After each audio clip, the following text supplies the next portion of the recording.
اس video میں ہم جانیں گے کہ اعضائے جسم ہاتھ، ناک، کان، پاؤں، پیٹ، کمر وغیرہ کو عربی میں کیا کہتے ہیں، اور یہ کل 40 الفاظ میں نے جمع کیے ہیں۔ اگر آپ ان کو یاد کر لیں ایک مرتبہ تو پھر عربی بول چال میں بھی آپ کو آسانی ہو جائے گی، قرآن کریم کو سمجھنے میں بھی بہت مدد ملے گی، احادیث کو سمجھنے میں بھی بہت مدد ملے گی،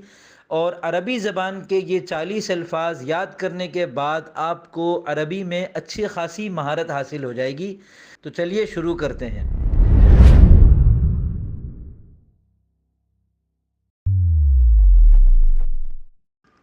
سر، رأس،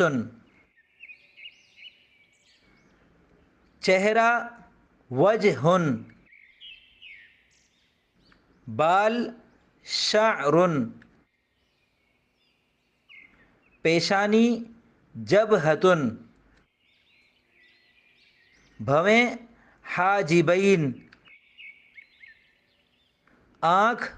عین، پلک، جفن، ناک، انف، کان، اذن، گال، خد، مونچھ، شارب، منہ، فم، ہونٹ، شفۃ، زبان، لسان، دانت، سن، جبڑا، لحی، ٹھوڑی، ذقن، داڑھی، لحیۃ، کندھا، کتف، گردن، عنق، گلا، حنجرۃ، گدی، قفا، ہاتھ، ید،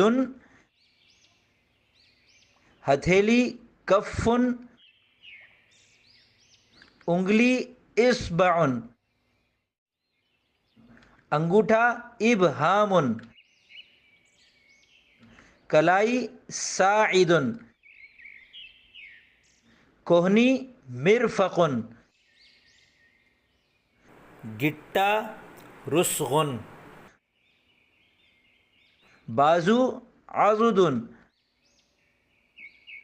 سینہ، صدر، دل، قلب، پیٹ، بطن، ناف، سرۃ،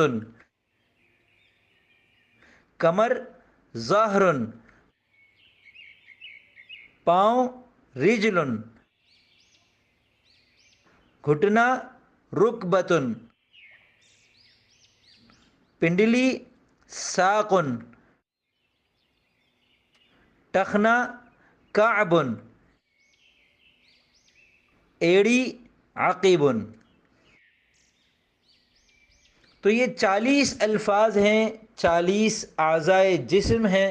آپ ان کو یاد کر لیں تو انشاءاللہ آپ کو بہت زیادہ سہولت ہو جائے گی عربی بول چال میں، عربی کو سمجھنے میں، قرآن کریم کو سمجھنے میں۔